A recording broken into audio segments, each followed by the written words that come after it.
What's up guys, it's Punchy and we're back with another solid Deepwoken update as the wait for Conquest continues. There's a ton of nice changes and content and I hope everyone will enjoy it. Let's get right into it. A new mantra has released, that being Ice Flock. A simple activation of this mantra allows a swarm of birds to fly at the user, hitting anything in between and dealing damage. It's a very basic option, but I think it's something to deny zones and catch approaching players off guard. Also, I've been told that this mantra was inspired off of this GIF, which is kinda awesome. Even more Frostdraw content, Frozen Servants has received a move-defining Blast Spark, and this one is something special. Normal Frozen Servants was a frost-applying tool that popped up to deal damage in a small radius, and with this spark, everything has changed. The Blast Spark variant turns your Ice Servants into a single Ice Giant, which shoots out a cloud of ice that does damage, and is basically Gelidus from Rogue Lineage, but anyway, it does less damage than the base, but applies more frost and slowdown. It should be a fun option that also looks pretty cool. This week, we've also received even more alloyed weapons with the alloyed Adretian Axe, and this time it's a pretty standard upgrade to the original weapon with a new tinted color as well, and it should be pretty decent in combat. Now, another alloyed weapon comes to Deepwoken, that being the AK or alloy Katana. Some of you might be wondering, why is this upgraded and is it the Shattered Katana? But no, this is not the case. Shattered is objectively better stat-wise, but it's for those classic players who like the Katana model and, you know, want to run it. But what's even crazier is the new updated critical for the Relic Axe. So on crit, you do a normal slam just like any other heavy weapon, but now it spawns 3 pillars of rock that smash into targets and stun them for a short while. Some may say it's kind of cheesy since it's a ranged attack, but it's absolutely crazy and it's also really fun in PvP, so please try this out. Moving on, around Etris and Vigils, there's also some new places to spar or chill out around the map. Nearby the Etris Bridge, it seems a new campfire location was implemented for players to heal up and rest in between interaction. If we head on over to Vigils, there's a place to legally throw hands near the Vigils Bank and Antiquarian. It's a pretty nice addition that really pushes forth that samurai training sort of style that Vigils is going for, and it also connects to the training hall. Next up, a controversial but necessary change, we got a full rework to Karliah's dialogue at the end, a very strange NPC that helps uncap charisma. Previously, if you messed up this uncap, Karliah would go insane and supposedly kill this old head dude in Etris, which was a bit crazy, but that's actually staying. And what's even worse, for some players I guess, a successful uncap would make Karliah work at Etris after being hit by your insane charisma, and it didn't really make much sense. There was some weird like romance option, you know. Who did this? A successful charisma uncap will let Karliah reach her goal of becoming a diver, so it should be less weird. I'm unsure about the specific changes, but uncapping charisma should be the same. Moving on, one of the greatest quality of life additions possible was added in this patch, and it's gonna be huge. After doing specific actions or using specific talents, a cooldown will display at the bottom of your screen for that move. For gameplay reasons, this directly tells the player the specific cooldowns for their talents and moves, allowing everybody to pace their fights differently in order to use full efficiency of their build. This also should be huge for balance as well, because sometimes we thought talents were working when they didn't do anything at all, and you know, it's a visual guide. For the competitive player, this is a must-pick option, but don't worry, you can also toggle this on and off in the settings up top. Next up, a smaller yet appreciated update, we finally have animations for a community favorite accessory. The Brilliant Cape, an exclusive Dread Serpent drop, waves in the wind with brand new animations, and yeah, it's safe to say I'm a fan. Another cosmetic option drops today, being the Miner's Hardhat. This helmet is pretty basic, fitting with many outfits, and it can be found in the Songseeker mines as a drop from the Mine Skippers. For those who like mining, this might be for you. The talent, Rock Blaster, doubles all ores collected when mining, and that's about it. Next up, we have a pretty cool helmet releasing today, that being the Immortal Helm. So belonging and dropping from the Immortal Guardians at Minatrisa, we finally have the Bondrude helmet. Anyway, this looks very clean and it's also easy to dye for some cool character builds. Something interesting about this helmet is that it has absolutely zero innate stats or confirmed stats, but it also has a crazy talent. Blessed by the Sovereign Dawn himself, we have Immortality. The remnants of this helmet's mind veil stir into life when you basically would be knocked at 0% and soak up all damage for a brief duration, about 1 second. When you're about to die, you can tank all damage for a short time period, which might be insane at the cost of having less HP on this helmet. On to some balancing, we got a few different changes to shake up the meta and some interesting updates that I want to highlight. I won't talk about everything, but you know, let's get right into it. I fully believe one of the strongest tools for a Deepwoken build is tempo. Escaping combos, negating damage, and fueling your ether regen, it's very important. With that being said, a poll was composed last week, and let's see what happened. The options presented was the increase to base tempo by 20%, increasing tempo gain multipliers, or a smaller nerf to erudition. So, as projected, base tempo has been upped from 100 to 120, and this slightly nerfs the erudition stat. If you don't know what I'm talking about, this should close the gap between those with erudition and those who do not have that much, and it should allow people to vent more and have more diversity between different builds. A lot of players have been asking for some nerfs to Iron Tether, and don't worry, it has been toned down. Iron Tether now has a brief delay between the sound it makes and when the move actually comes out, and it will no longer stun or be unblockable if Iron Tether procs instantly. In short, this move is more respectable and fair, which should make these sort of interactions fun for both players because there are mind games involved to land this move. I'm very sad to say it, but there's something else that was also hit, being Permafrost Prison. This mantra, the domain expansion, allowed the user to stun anybody inside with a high frequency barrage of ice, shadow spikes, and it was crazy. Anyway, you were able to cast mantras during the entire uptime of Permafrost Prison, allowing for insane stuns and combos which are no longer possible anymore. Mantras are no longer able to be casted while Prison is up, and yeah, I can see why. A huge buff came out today for one of my favorite enchants,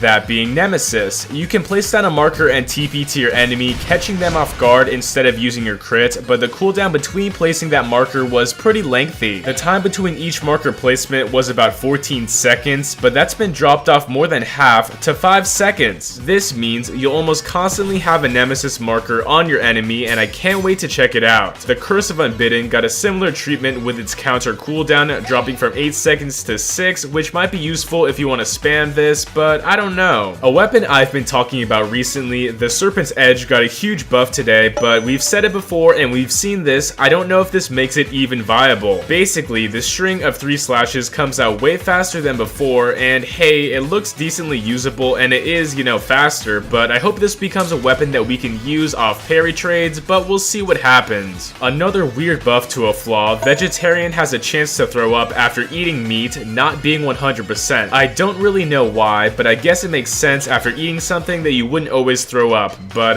yeah, that's weird. A final statement for this week, we got a cool new sneak peek from the devs on Twitter, teasing some sort of farming, non-PvP game mode. I'm honestly unsure what this could be, but it does look like some sort of Farmville type gameplay, which has a place in some factions of Deepwoken. That's all I gotta say. As per usual, if you haven't logged on this weekend, hit up the weekly battle royale to play with your squad, and it's pretty fun if you got a team. And that's it. If you want to experiment in game or experience these changes yourself, give it a shot. As always, if you want exclusive update content like this, make sure to like and subscribe. Thanks again, it's punchin' time.